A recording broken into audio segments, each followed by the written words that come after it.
Bisakah kau percaya para fiksi sangat kecil?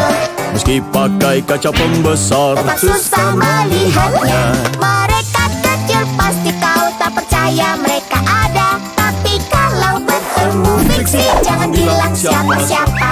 Tapi kalau bertemu fiksi jangan bilang siapa-siapa. Tapi kalau bertemu fiksi jangan bilang siapa-siapa. SMS.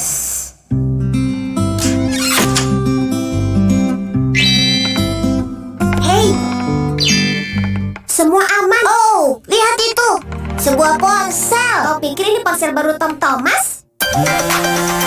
Oh, wow. Nolly, stop. Hebat. Berbalik. Oh. Tom Thomas, tolong kami. Kami sedang menyelamatkan ponselmu. Itu bukan ponselku. Oh, Katya melupakannya. Katya! Katya! Sudah jauh, terlambat. Oh, sepertinya ada SMS masuk. Kau tidak akan membacanya, kan? Jelas tidak. Tapi bagaimana kalau SMS-nya penting? Tom Thomas, jangan kau berani membaca suratnya. Menarik juga. Coba lihat, pesannya yang masuk banyak sekali. Sekarang, Nolly, kau alihkan perhatiannya dari ponsel. Aha.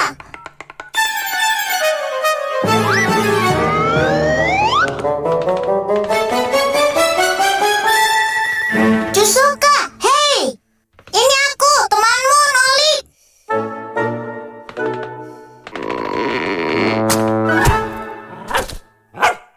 Apa kabar?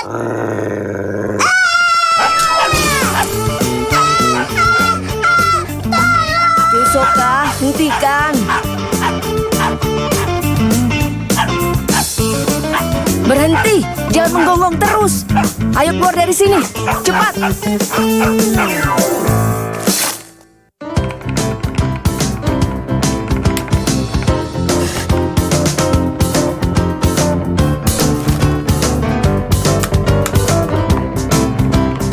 Sudah, dayanya sudah terputus. Oh, kenapa ini? Mendadak tidak mau menyala. Oh, sepertinya kau merusaknya. Apa? Mana mungkin? Mungkin saja. Dengar, Tom Thomas. Sekarang kau harus kembalikan ponselnya seperti itu. Aku tidak mengerti. Itu terjadi karena kau membaca surat orang lain. Itu hanya SMS. SMS tidak berbeda dari surat, cuma lebih pendek. Orang mengirim SMS dengan ponsel mereka. Itulah kenapa melihat isi ponsel orang lain dan membaca SMS-nya sama kasarnya dengan membaca surat orang lain. Itulah kenapa saat fiksi bekerja di dalam telepon, kami selalu memakai peredam suara saat ada telepon masuk, agar kami tidak mendengar percakapan orang lain tanpa sengaja. Itu adalah masalah kesopanan. Aku janji tidak akan membaca pesan orang lagi. Tapi itu tidak akan membuat ponselnya benar lagi. Bagaimana? Apa beritahu dia? Jangan takut, Tom Thomas, karena kami yang mematikannya. Dan sekarang kami nyalakan lagi.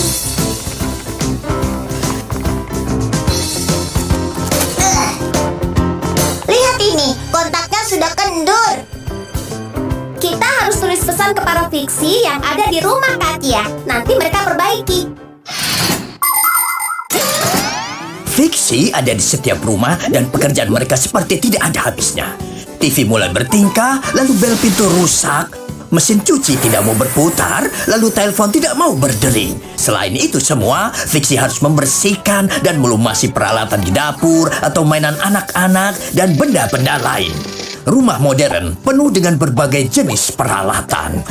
Karena itulah para fiksi terus bekerja siang dan juga malam. Sayangnya itu bisa membuat fiksi terlalu sibuk bekerja dan lupa tentang kerabat dan teman fiksi mereka di rumah dan apartemen di lingkungan mereka.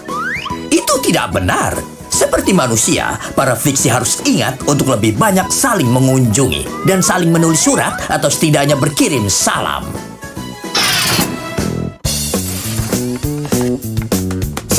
ponselnya sudah menyala lagi. Terima kasih.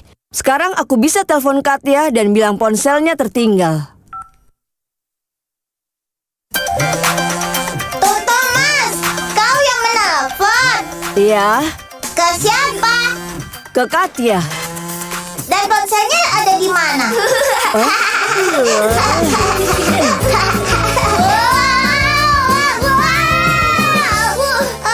Thomas, tangkapan bagus. Wow, kau cepat Seperti fiksi. Balon udara. Tidak mungkin, pasti meleset. Ini gampang. Hah, itu sih gampang. Tapi kau pasti tidak bisa kalau harus pantulkan bolanya di lantai dulu. Lihat saja. Oh, aku bisa dimarahi orang tuaku. Kita panggil Simka saja. Simka! Dan apa yang akan Simka lakukan kalau melihat ini? Jadi, kalian bikin masalah lagi ya? Sudah tahu tidak boleh main bola di dalam. Sekarang lampunya harus kita perbaiki. Mana bisa? Cuma ayahku yang bisa naik ke atas sana. Yakin cuma ayahmu? Kau kan punya balon udara panas di sana. Itu cuma mainan, tidak bisa terbang. Ya mungkin cuma mainan untukmu, tapi bagi kami fiksi itu sangat nyata. Jika benda lebih ringan dari air, pasti akan mengambang. Begitu pula benda yang lebih ringan dari udara, pasti melayang. Apa kau tahu udara panas lebih ringan dari udara dingin? Memang begitu. Itu artinya kalau kita panaskan udara di balon, balonnya akan melayang. Balon udara panas memakai pemanas gas khusus untuk memanaskan udara di dalam balon agar menjadi lebih ringan. Semakin besar balonnya, semakin banyak orang yang bisa diangkut ke udara. Aku paham maksudmu, tapi pemanasnya dari mana? Kau pikir para fiksi tidak punya pemanas? Hah, tentu saja kami punya. Bawa turun dan aku akan bicara dengan orang tuaku. Tidak, dan tidak. Anak manusia itu tidak boleh melihat kita. Dengar Simka, kami sudah tidak setuju dia bisa melihatmu dan Nolik. Dia tidak akan melihat. Papus, ayolah. Kau sendiri yang bilang kau bermimpi untuk terbang sejak kau berlatih untuk keluar angkasa. Ya, 2 tahun aku menunggu, tapi aku tidak pernah terbang. Kau juga belum pernah naik balon udara, sayang. Sepakat kalau begitu. Mereka mau melakukannya, tapi ada satu syarat. Jangan dilihat. Baiklah. Kalian sudah bisa ke sini.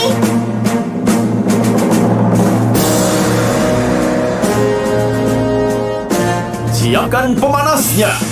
Siap, laksanakan. Izin untuk terbang?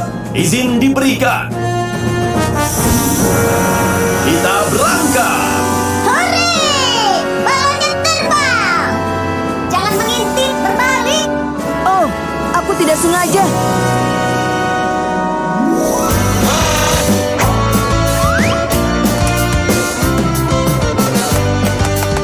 Aku akan menaksir kerusakannya. Mempertahankan ketinggian.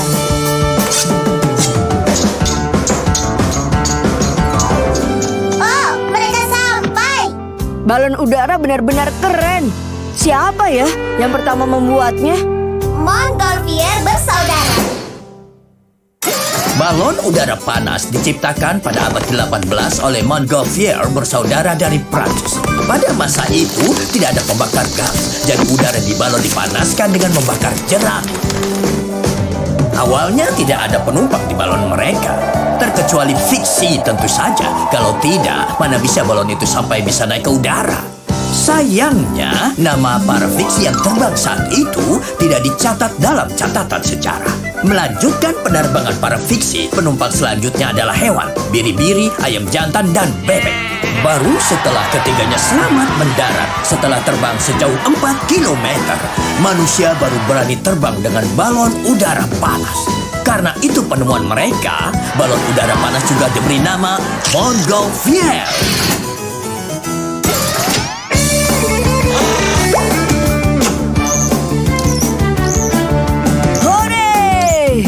Tidis! Oh, Bagus. Simka, tolong beritahu orang tuamu. Aku sangat berterima kasih. Oke, oh iya, kau sudah boleh berbalik.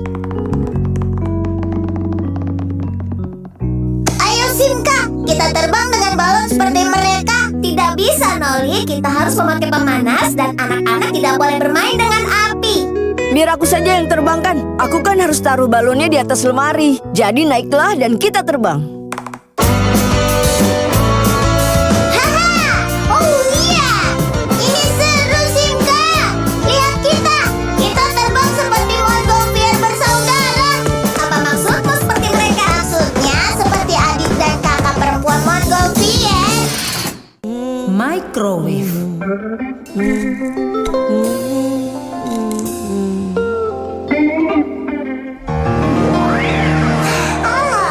Nah, anak-anak, hari ini kita akan belajar tentang oven microwave. Itu peralatan masak istimewa yang dipakai manusia untuk menghangatkan makanan. Oh wow, apakah mungkin kita terpanggang di dalam sini? Kau akan tahu tentang itu kalau memperhatikan pelajaran. Wow, ngerti kan? Jadi dengarkan baik-baik. Aku dengar kok, aku dengar. Tentu saja, fiksi kecil juga bersekolah seperti manusia. Tapi orang tua mereka juga mengajarkan pelajaran penting. Orang tua fiksi mengajak anak-anaknya mengenal berbagai macam alat dan mengajarkan cara untuk menjaga agar alat-alat itu tetap berfungsi. Mereka mengajarkan cara kerja komputer atau televisi atau sistem permainan atau peralatan apapun yang mereka jaga di dalam dapur seperti kompor. Kadang-kadang ada alat baru datang ke rumah, benda yang tidak pernah ditemui oleh para fiksi. Untuk belajar cara kerja alat baru itu, fiksi mengambil dan membaca buku petunjuk yang selalu dicetak manusia. Tapi sayangnya, hampir tidak pernah mereka sempatkan untuk baca. Sekarang saatnya melihat magnetron yang memancarkan gelombang mikro. Oh, jadi makanan menyerap gelombang mikro sehingga menjadi panas. Benar. Sekarang coba lihat ke arah kiri kalian. Hore! Bebas! Oh, Tom Thomas, kau mau nonton kartun bareng? Tidak bisa. Aku ada pekerjaan rumah. Cepat selesaikan PR-mu. Tidak tahu kenapa setiap mau buat PR, aku selalu merasa ingin makan. Ya cepat habiskan makanmu. Tidak. Begitu makananku habis, aku harus segera mengerjakan PR-ku. Makanannya sudah dingin. Harus aku hangatkan dulu. Rasanya 1 menit cukup. Ini bukan kawat biasa. Ini untuk... Oh.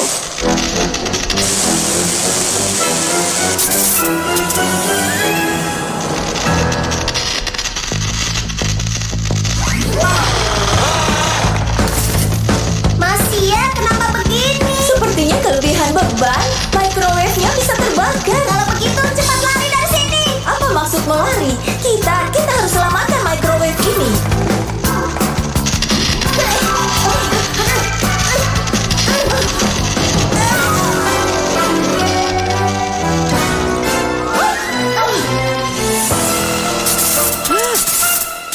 Simka dan Masia masih ada di dalam.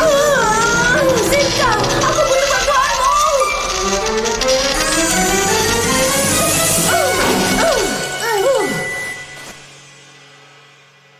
Tidish. Oh, microwave-nya kenapa? Sepertinya rusak. Ah, biar saja. Yang penting itu Simka dan Masia tidak rusak. Lihatlah, di sini kosong. Jelas saja tidak ada. Kami ada di balik dinding. Kalian tidak akan percaya yang terjadi. Oh, itu dia. Tom Thomas, kenapa kau menaruh garpu itu di microwave? Kenapa tidak? Memangnya tidak boleh. Ingat ya, jangan pernah taruh benda logam di dalam microwave.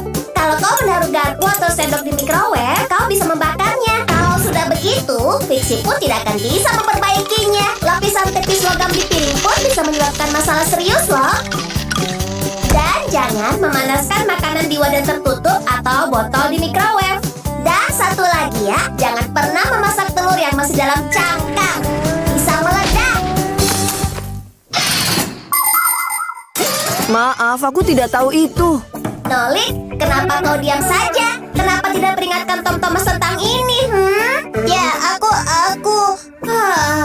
hari ini kau bolos sekolah, jadi kau juga tidak tahu. Nolik, kau mau kemana? Aku kan sedang bicara. Kemana lagi? Aku harus belajar tentang microwave. Dan aku mau membuat PR juga. Tapi kau habiskan makananmu dulu kan? Tidak, aku tidak akan makan. Aku mau main video game dulu selama 1 jam. Sikat gigi. Begitu kau jadi ramuan pertumbuhan rahasiaku, aku akan menciptakan kru anjing raksasa dan aku akan menguasai. Wow, hebat sekali. Kau lebih baik dari acara TV. Oh iya, seru sih, tapi kau pasti akan celaka. Tom Thomas, waktunya tidur. Sebentar, Ayah. Tapi resep rahasiaku dulu. Mulai dengan sedikit karboniterus, lalu sedikit roti dan mentega rus, dan terakhir busa kumirusan. Cusaka, jangan takut. Minum manisku dan kau akan tumbuh 10 kali lipat. Apa? Rasanya tidak enak. Oh, ya, aku lupa perlu diaduk. Aku bisa pakai pengaduk hipersonik ini. Tom Thomas, jangan pakai yang bukan punyamu ya. Itu kan sikat gigi ayahmu. Hei, hentikan. Jaga sikapmu, Tom Thomas.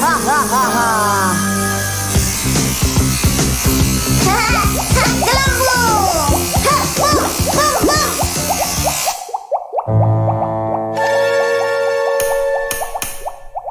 Oh.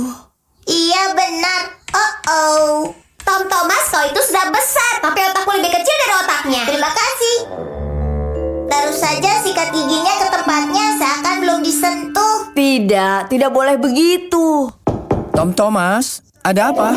Hampir selesai, Ayah.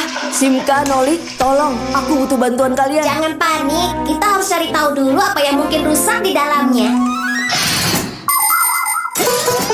Sikat gigi elektrik sangat sederhana, asal kalian tahu 3 bagian ini: baterai, motor, dan mekanisme rumit yang menghubungkan motor dengan sikatnya. Seluruh rahasia sikat gigi ada di sana.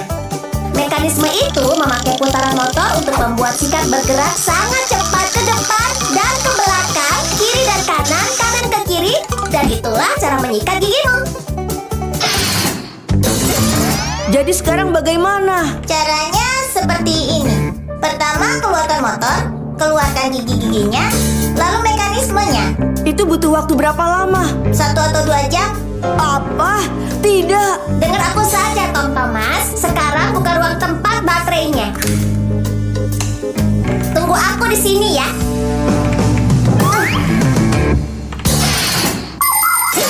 Ini gigi kalian. Ya, bukan benar-benar gigi kalian. Tapi paham maksudku kan? Kita pakai sikat gigi untuk membersihkan gigi kita. Tapi dulu tidak begitu. Orang Mesir kuno memakai tongkat kunyah untuk membersihkan gigi. Sedang orang Yunani kuno menggosok gigi dengan kain. Lalu, orang Inggris bernama William Edis menemukan cara lebih baik. Dia melubangi tulang binatang, memasukkan sekumpulan bulu, dan terciptalah sikat gigi. Aku mau bilang ini ke kalian semua sebagai fiksi, yaitu sebagai ahli mekanik.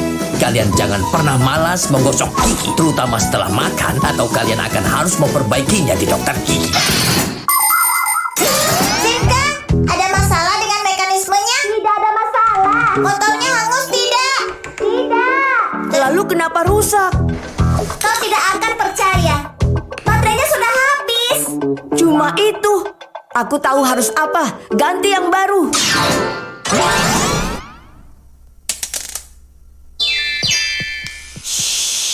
ayahmu menyalakan sikat giginya. Sepertinya semuanya sudah beres, sudah menyala kembali. Syukurlah. Bagus, ayahmu tidak akan tahu kau pakai sikatnya untuk kotoran apa saja. Kotoran apa? Hahaha. Beraninya kau, Nolik. Beraninya kau menyebut ramuan hebatku begitu. Tom Thomas, sikat gigi ayah kok penuh dengan sabun? Kau tahu kenapa? Ya. Nah, ketahuan kan? Ayo, mau bilang apa? Hahaha. Wahahaha. Sekrup. Hei, Tom Thomas, sedang memikirkan apa? Hah? Untuk sekolah, aku harus tulis esai. Teman terbaikku. Aku bingung harus tulis tentang siapa. Apa maksudmu? Bukankah itu aku? Benar. Bagaimana aku bisa melupakanmu? Dan kau bisa terus lupa. Itu rahasia, bukan? Apa kau lupa janji saat kita pertama kali bertemu? Iya, mana bisa aku lupa.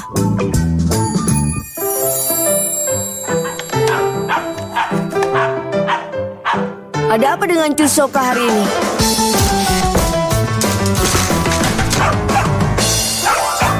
Chusoka, kenapa kau sibuk sekali dengan skrup ini?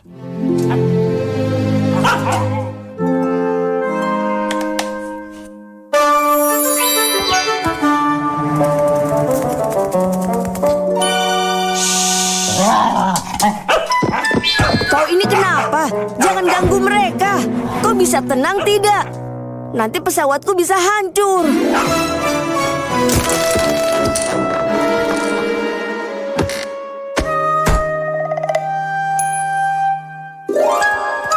Ayo pergi dari sini.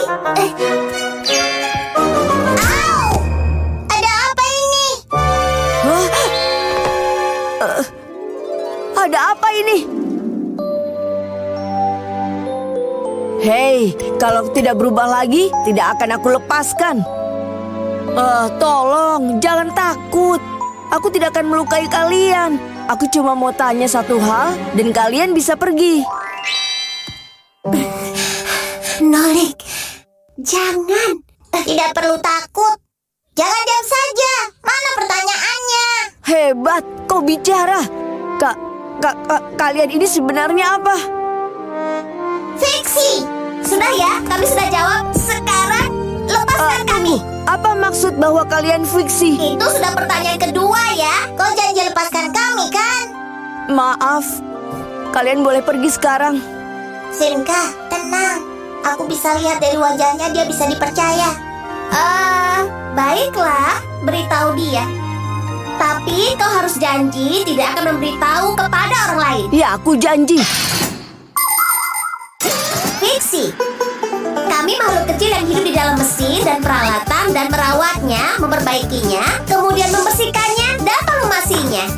Manusia tidak tahu kami ada. Mereka pikir kalau ada barang rusak dan meledak berfungsi lagi, maka itu terjadi begitu saja. Ya, tidak ada yang terjadi begitu saja. Itu karena kami, para fiksi, hidup di dalamnya. Ya, tanpa fiksi, manusia akan dapat masalah dengan mesin-mesin mereka. Keren sekali. Lalu, siapa nama kalian? Itu sudah merupakan pertanyaan ketiga loh.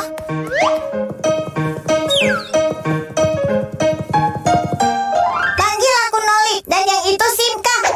Dan namaku Tom Thomas. Kalian akan kembali lagi? Ya sudah. Padahal sedikit lagi aku menjadi anak pertama di dunia yang berteman dengan fiksi. Tadinya aku kira kalian tidak akan kembali lagi. Ya, kami memang tidak mau kembali. Lalu kami pikir pasti hebat jadi satu-satunya fiksi di dunia yang berteman dengan satu-satunya anak di dunia yang berteman dengan fiksi. Dan yang tidak cerita tentang kami. Para fiksi melakukan apa saja untuk sembunyi dari manusia. Mereka takut kalau manusia menemukan fiksi. Mereka akan diburu dan ditangkap dan ditaruh di dalam sangkar seperti hewan peliharaan. Lebih parah lagi, mereka akan dibawa ke laboratorium dan diteliti di bawah mikroskop. termasuk melakukan eksperimen ilmiah pada mereka. Atau mungkin manusia berpikir kami bisa melakukan pekerjaan mereka dan memutuskan untuk tidak lagi mengurus sendiri peralatan mereka. Kalau begitu, coba dengarkan aku. Kalau manusia memutuskan tidak lagi mau membersihkan atau memperbaiki peralatan mereka, para fiksi pun tidak akan bisa menjaga peralatan itu dari kerusakan. Karena itulah, para fiksi pintar bersembunyi dari manusia. Baiklah, aku tulis tentang orang lain saja. Aku mempunyai teman paling baik. Titik. Saat ada yang rusak, dia memperbaikinya. Dialah temanku Nolan. Stapler. Tom Thomas mendapatkan bolanya. Dia melakukan gojekan yang hebat. Dia terbuka lebar. Kiper melihatnya dan dia pun ketakutan. Dia menendang dan gol. Tom Thomas, jangan tendang bola lagi. Konser sekolahmu 30 menit lagi dan ibu tidak mau menggosok celanamu lagi. Baik, Bu. Sekali lagi saja. Tidak bisa. Ibu melarangku menendang bola lagi. Tapi ibu tidak bilang soal melempar bola. Kau masih bisa. Kau masih bisa.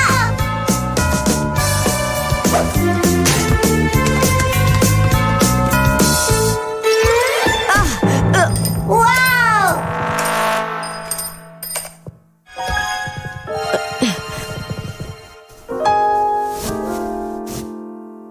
Hah? Tom Thomas, celanamu. Wah, gawat. Ini celana khusus untuk konserku. Iya, kau mau pakai apa nanti? Ya, ibumu masih punya waktu untuk menjahitnya. Aku takut untuk mengatakannya. Ibu sudah melarangku bermain.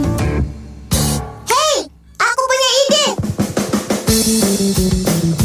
Ini, kau memperbaiki robek di celananya dengan stapler. Ya, ideku bagus kan? Harus aku coba dulu. Kau yakin, Tom Thomas? Seperti ini? Berhenti. Kenapa? Hidungku gatal. Ayo cepat. Kau benar, Nolik, bisa. Hebat sekali. Ya, staplernya benar-benar berguna. Kalian tahu cara kerjanya? Terus menstaples dan akan kuceritakan. Staples untuk stapler dilem sangat tipis. Dengan begitu, kita bisa isi banyak staples daripada isi satu-satu.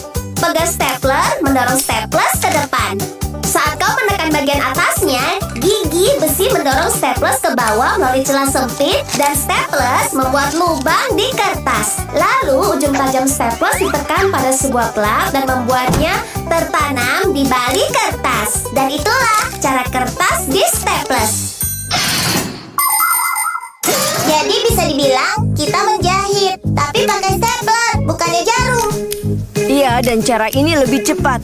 Hah? Kenapa ini? Mungkin staplesnya habis.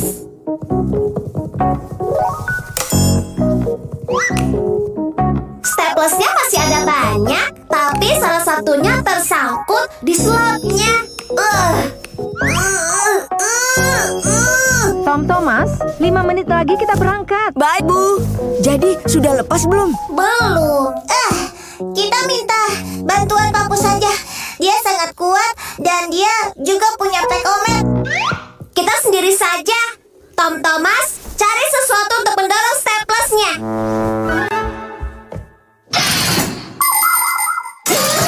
Stapler bukanlah penemuan baru. Katanya, Raja Prancis, Raja Louis ke-15, punya stapler yang terbuat dari emas dan batu permata. Sayangnya, staplernya cuma bisa diisi satu staples. Stapler modern lebih praktis dari itu dan manusia sudah membuatnya dalam berbagai jenis untuk kertas, triplex, bahkan untuk kulit. Ya, dokter bedah memakainya saat sedang operasi. Ada juga pistol stapler untuk melapisi perabotan dengan kain dan kakaknya pistol paku. Bahkan bisa dipakai untuk menempelkan dinding bangunan. Dan ini penemuan yang sama pentingnya dengan stapler adalah pembuka staples. Dengan alat ini kita bisa melepas staples yang dipasang dengan stapler.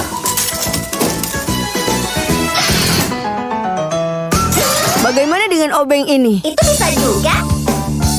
Lihat, ujung obengnya sangat pas masuk ke slot. Iya, itu bagus. Sekarang dorong staplesnya. Tapi hati-hati kena jarimu ya. Nanti tidak bisa menjahit lagi.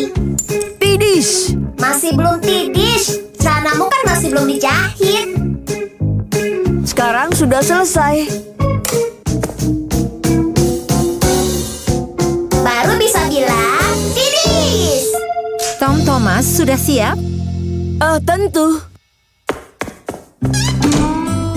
Ideku untuk pakai stapler cerdas kan? Ibunya Tom Thomas tidak akan tahu. Pasti tahu. Tunggu saja sampai saat dicuci. Kereta listrik. Tutut, tutut. Zoom, zoom. Dan mendadak bumi diserang oleh pesawat alien. Cu, cu, cu, cu.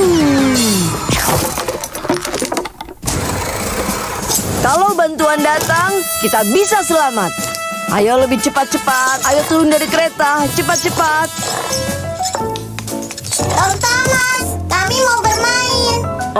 Kalian datang juga. Aku butuh alien untuk main ini. Alien macam apa yang kau maksudkan? Cuma alien biasa.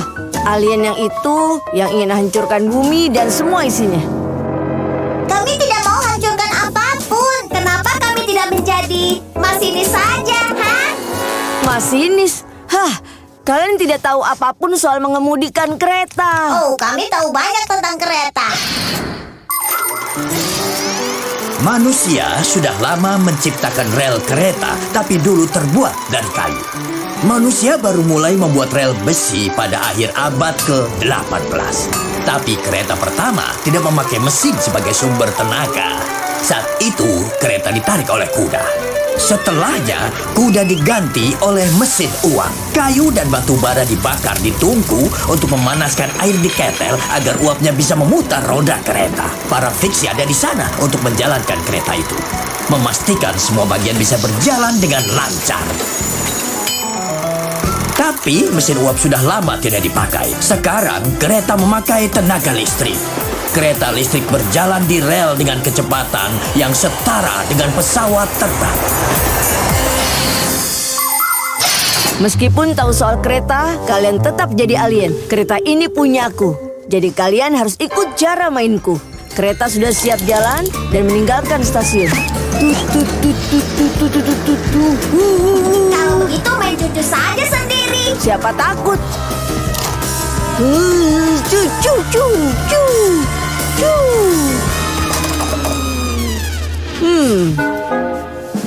Hei, kenapa berhenti?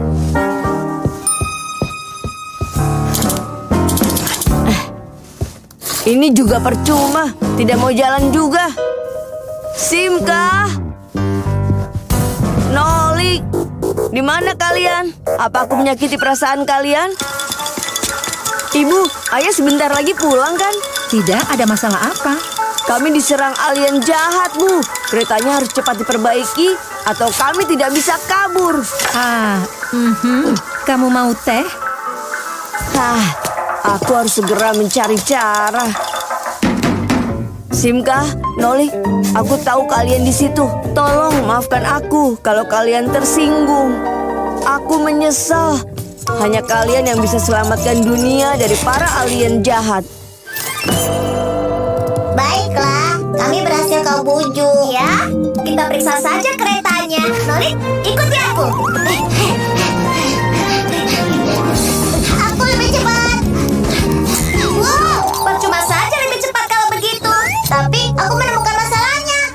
Tom Thomas, relnya patah nih. tahu. Lalu? Kau sudah tahu, tapi itu sumber masalahnya.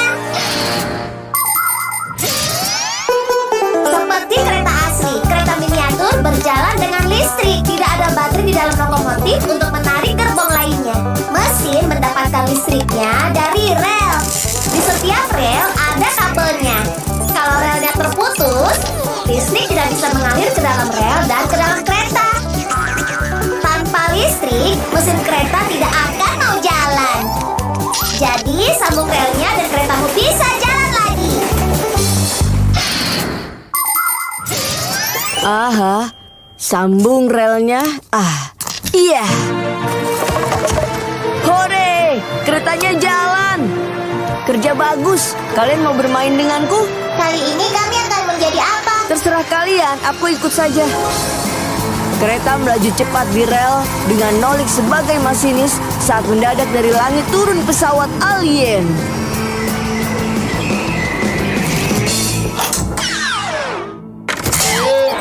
Salam wahai penduduk bumi. Aku datang dari jauh, dari galaksi lain. Kau ingin menghancurkan segalanya? Tidak, aku mau perbaiki semuanya. Wow!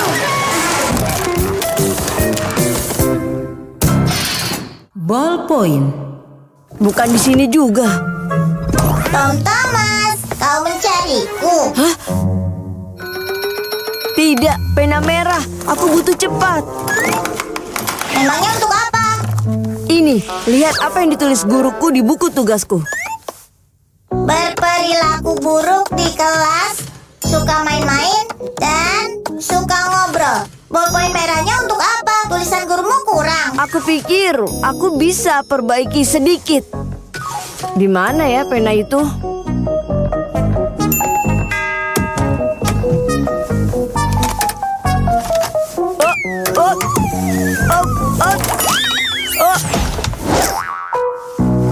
Oh wow, hebat.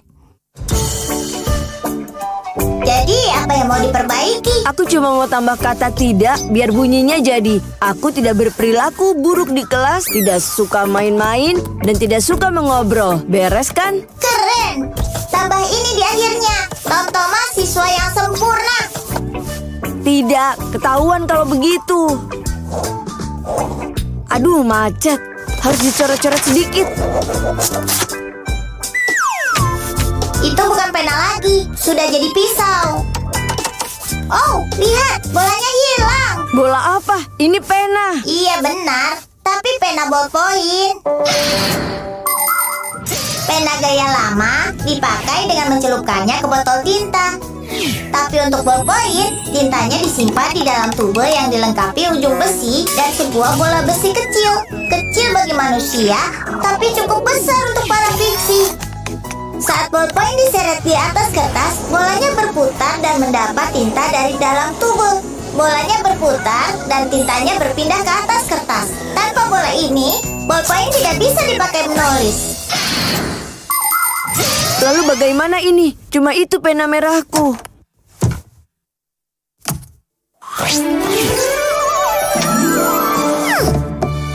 Hai semuanya, kenapa sedih begitu? Bola dari ujung ballpointnya hilang. Pasti di sekitar sini. Kalau begitu kau sedang beruntung. Di Pack Omer ada detektor metal. Bisa dipakai untuk menemukan benda-benda dari logam.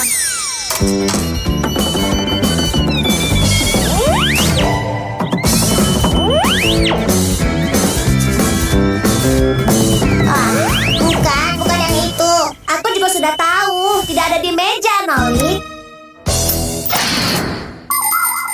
Belum terlalu lama ini, manusia memakai pena yang harus selalu dicelupkan ke dalam botol tinta. Ini sangat merepotkan. Jadi, agar menulis bisa lebih mudah, diciptakanlah pulpen. Pulpen bisa diisi tinta, sehingga bisa dipakai menulis untuk waktu jauh lebih lama. Tapi pulpen seringkali bocor dan membuat noda tinta pada kertas. Masalah ini dipecahkan dengan penemuan pena ballpoint. Ballpoint mudah dipakai, praktis, dan tahan lama. Kecuali memang tidak bisa dipakai di dinding atau terbalik untuk waktu lama. Itu karena tinta di bolanya bisa habis. Dan tinta tidak bisa mengalir ke atas ke bola. Tapi masalah itu sudah bisa diatasi. Sekarang sudah ada ballpoint khusus yang bisa dipakai astronot yang mengambang di angkasa.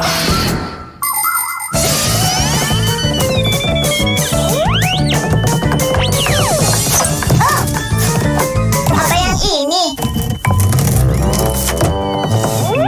Benar, ini dia. Detektor metalku memang hebat sekali, iya kan? Kau menyebutku begitu sekarang.